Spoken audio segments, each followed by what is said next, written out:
Nestled in this small little town, Hartsville, South Carolina, I come down this driveway and I turn, and this garage, what used to be a garage, is now turned into the biggest, smallest hobby shop in South Carolina.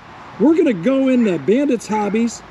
You are not gonna believe what you see inside. We're gonna chat with Brian real quick, and he's gonna tell us how this all came to be. So let's go check it out. All right, so we're gonna take a walk inside right now. And check this out.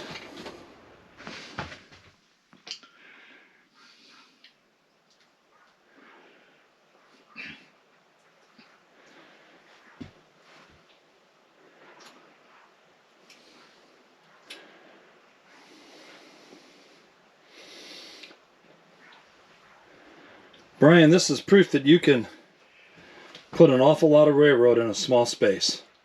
Well, Brian, I'm so happy to be here to visit a shop that I just think is so stinking unique.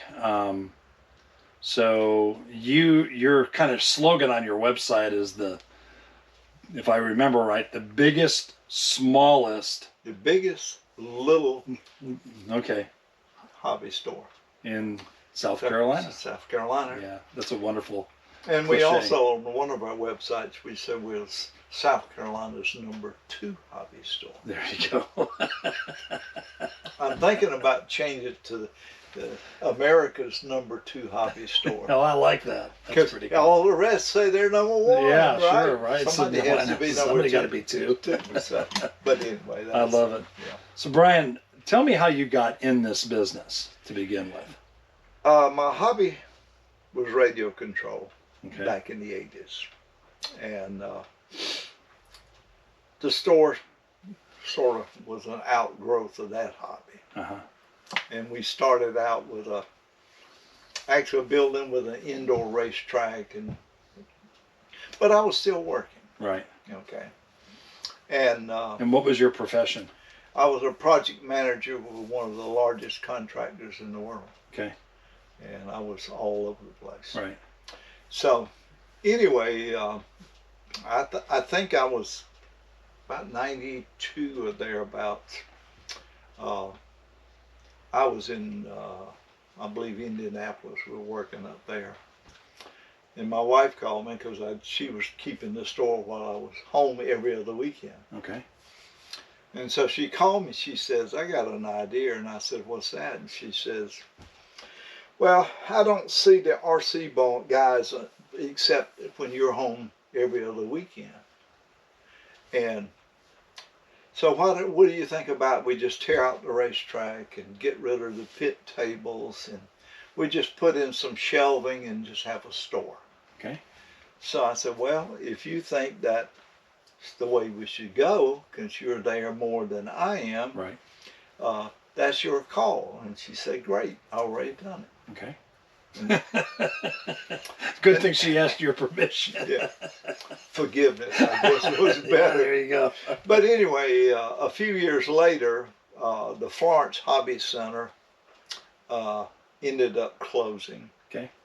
And even at that time, we had not gotten into trains like we ended up. Right. And they had Lionel and things at that time, and I ended up buying all the assets of the old Florence Hobby Center. Okay. And that got us with Lionel, and then we had a customer who was big in HO trains. And he worked with us to get set up with Walthers. Mm-hmm. And so the rest is sort of been history, you know. Right.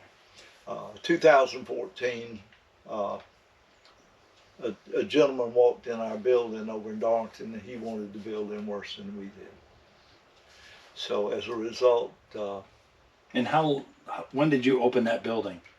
Well, we started in 1990. Okay. At a little hole in the wall. Right. And of course we outgrew that real quick. Okay. And then we moved to a 2,400 square foot store, probably late 91, 92. Gotcha. And we stayed there until 2005 when I retired. Gotcha. And then we bought a building in Darlington, closer into town, about 4,000 square feet. And we had the outdoor racetracks for the cars, and we were doing the whole thing. And then the economy during the Obama year sort of killed the goose that laid the golden egg, so to speak. Yeah. And then some guy walks in the door, and first thing he says is, is this building for sale? Or it could be. I said, if you're serious, it might. He said, I'm serious. And he said, how much? I said, you don't want the business? You just want the land, the building, and so forth? He said, yeah. So I told him what I'd take for it. And he says, I'll take it cash. Okay. So at that point, we decided we weren't getting younger. Right. To sort of downsize what we were doing. I mean, we were doing everything with rockets and dollhouse, just. Sure. Okay. And so let's just skinny everything down and concentrate on the things that we enjoyed doing. Right. And the things that made the dollar. Right. So with that, we phased out a lot of stuff. And we decided to concentrate on the plastics, which we had a good market here. We continued with the trains. We weren't that big in O-scale 10 years ago. Okay. But in recent years, we've sort of migrated in that direction. Okay. Mainly because I was fortunate enough to acquire the assets of a number of estates that I didn't go looking for, they found me. Okay. And so that left to this and that, and that's what you see here on the wall is a lot of the stuff from estates. Right. Yeah, it's a fantastic collection. The blue Lionel looks pretty rare. That's the 38 Blue Comet. Okay. And still original paint? Yeah. Yeah. It's still got the original patina from whoever played Right. with it. Right. That one came out of Chicago. Okay. Yeah, that's a lovely set. So, tell me about how you ended up here. Well, we got back to South Carolina in the late summer, early fall of '90. Okay. And I was between projects. We had been in New York for several years, New York State. And during this little interim period, quite a few things happened. One, we bought a house. Okay. We started a business. Then ultimately I went back to work and left it with my wife.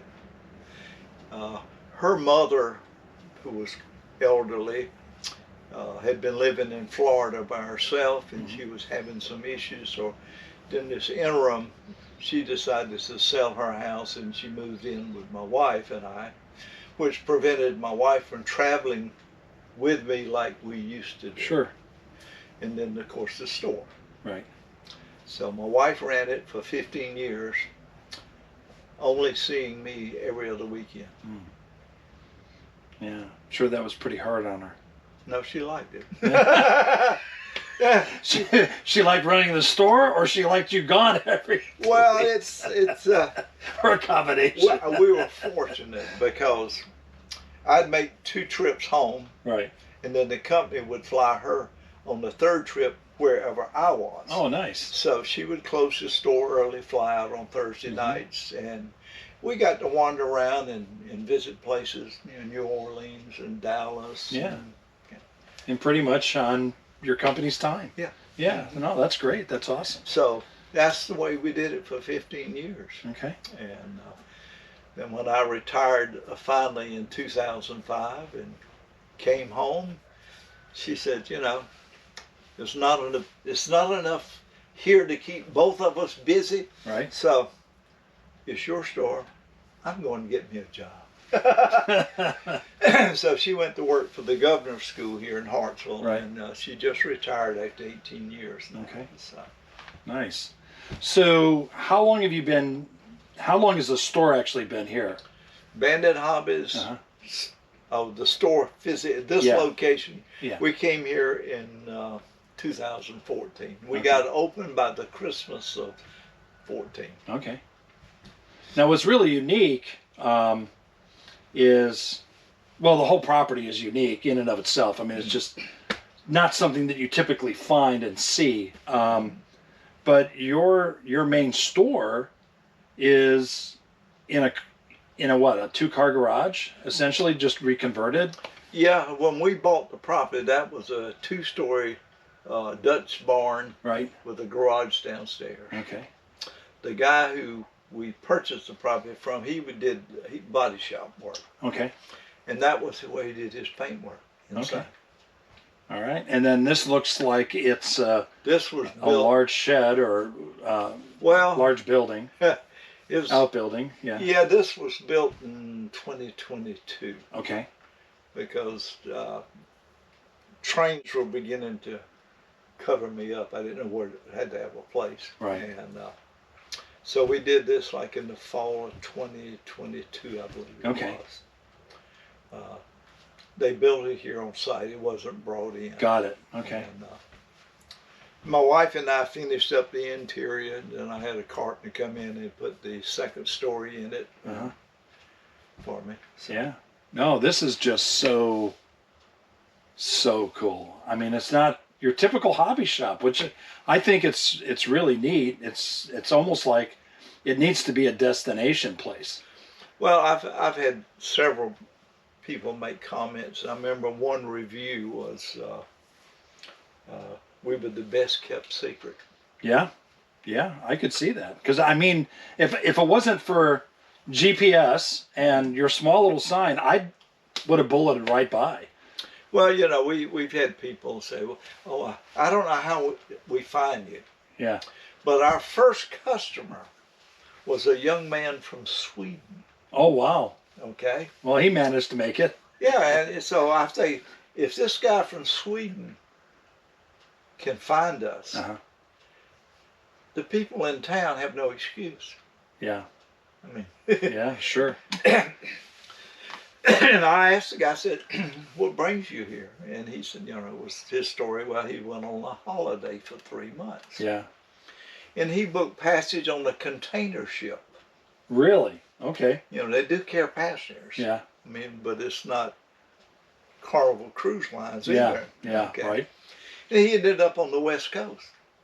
And he rented a car, and he was going to take 3 months wandering across the U.S. Wow. And he says, I like hobbies. And said, I'd be riding along and say, hey, Google, is there a hobby shop near me? And he said, yep, whoop, and there I went. It says, there was no time, you know, and, you know, I don't have to be anywhere by a certain time, just do my thing. Yeah. And he was here on a Thursday, and he was headed to Charleston because he had to be in Friday night because the container ship going back to Sweden was leaving on Saturday morning. Got it. Yeah. Wow. So we've had some interesting customers, Australia, Wow. you know, and Yeah. our online business is very good. In our, I got almost 10 years here, Right. we've cultivated right at 6,500 different online customers. Oh, wow. Oh, that's really, really good. And we've shipped to every state in the Union, all 50 states, Guam, Puerto Rico, and 32 foreign countries. Wow. Yeah. So that's a booming online business. Yeah. So it keeps me busy. Right. I think coming here took away the stress of a 100% walk-in business. Right. Because I can let the computer run the store while I'm gone. Sure. Sure. So something with Lionel is happening right now, right?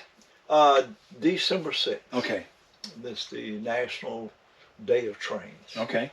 And we have never participated in it because most of our layouts over the years were basically HO. Right. And so this year we decided that since we had this building and we finally did this, our layout here, that we would participate in with that coming up. Nice. And we should be getting, I think tomorrow, the 125th anniversary of Lionel boxcars. I think they'll be here tomorrow. Okay. And so we will have some of those for sale on the 6th, and we'll do most of our O-scale type sales will be, during that day. Right. So you talk about Lionel being the 125th anniversary. A lot of people don't know this, but Lionel was available before Henry Ford's first car. So you could have gone to Macy's in New York and you could have seen a Lionel and you would have purchased it, and you would have gotten to Macy's in a horse-drawn carriage. Right. Because there weren't any automobiles back then. Well, this past spring, we were contacted by an elderly fellow, and he had a collection of trains that his reasoning was he didn't want something to happen to him and his wife had to deal with everything. Right. He never ran his things. He just had a room in his house and the trains were everywhere. I guess he just liked to go in and kick up his heels on the top of his desk and sit back and look at them. Sure. And one of the trains we got to him was his first train, which was about a 1925 or 26. And frankly, it looks like a brand new one. Wow. And we got a March train set still in the March box from him. Wow. And even a March wind-up locomotive. Wow. Yeah. And he put little notes in his boxes with his stuff, And with that March wind-up locomotive, he called it a March poor kids wind-up locomotive. So it sounds like you buy collections.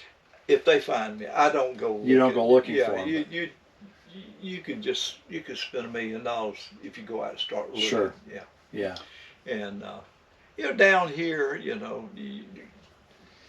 you can get more for used stuff, say at York or somewhere up north. Right. Yeah. Down here is not quite the same. Right.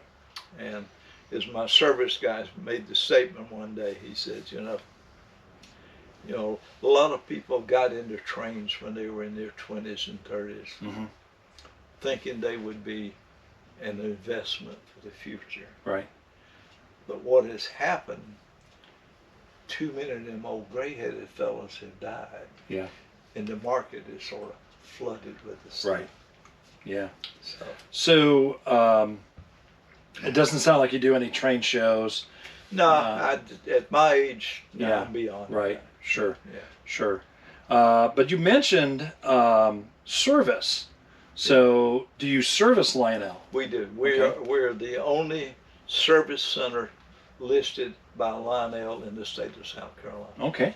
All right. So you're an authorized service dealer? Yep. Nice. Nice. That's cool. And unfortunately, my service guy no longer lives right up the road. But he moved home to Pennsylvania when he retired. But he and I still, I got stuff up there now. Should be getting back for customers this weekend. So customers can come in, drop something off. Yeah. And then you get it taken care of for them. Yeah. Oh, that's awesome. That's awesome. Some things I'll do myself depending on what's involved. Right. Yeah. Yeah. I had a locomotive I gotten from the gentleman down near the beach. It was a Williams steam locomotive. Nice. It was the turbine. Mm-hmm. I couldn't get that thing to do. I couldn't get it to light up. Problem was, it was new. The grease had just gotten hard in it. Oh, wow. Yeah. And so finally I shipped it up. So I think I know what it is. I just Yeah. don't want to delve into it. Sure. You know? And Monday night he sent me a video of it running on his track. Oh, nice. So he told me I'd have some things this Saturday coming back from up there. Great. Some are for customers and things like that. So. Right. Well, Brian, thank you so much. I really Well, appreciate you taking a few minutes out of your day and just sharing your story, sharing your facility here with all of our viewers. Well, you know, we enjoy what we do. We've Yeah. had fun with it over the years, and people used to talk about the store. And I said, you know, when we first started, it was a hobby, and it was fun. Then it became a job, Right. and it was no longer fun anymore. Yeah. But since we got out from under our financial obligations in 2014 and got out of debt, we're back to having fun again. Nice. Yeah. Yeah. And that's what this hobby is. Yeah. It's to have fun. Yeah, and we've been fortunate enough that, and we've seen 6 hobby stores come and go in this area in the 35 years. Right. Okay. And I think a lot of them had the idea that maybe we were making too much money. Mm. But they never considered that in all the years that we've had a store, we never lived off the store. Yeah. The store paid us its own way. Yeah. It never paid us a salary. Yeah. But it's been a wonderful experience for you. Yeah. Yeah. And so when we were living in Pennsylvania back in the late 80s, there was a hobby store there, a old fellow by the name of Francis Stahl up in Pittsburgh.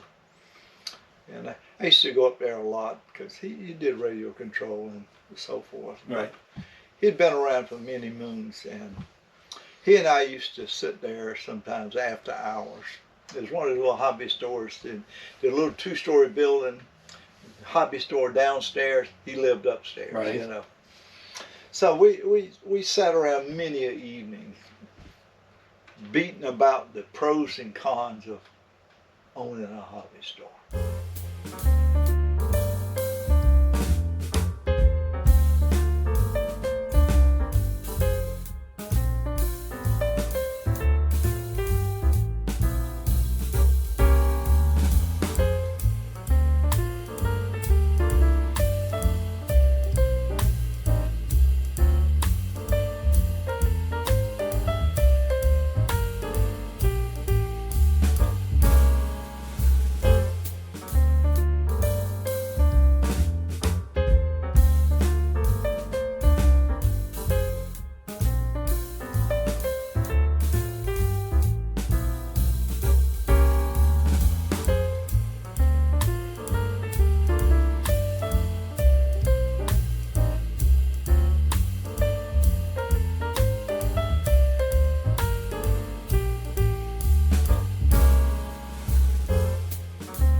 Brian was really a joy to speak with, and I'm so glad that I went there. Make sure if you have a local hobby shop that you support it.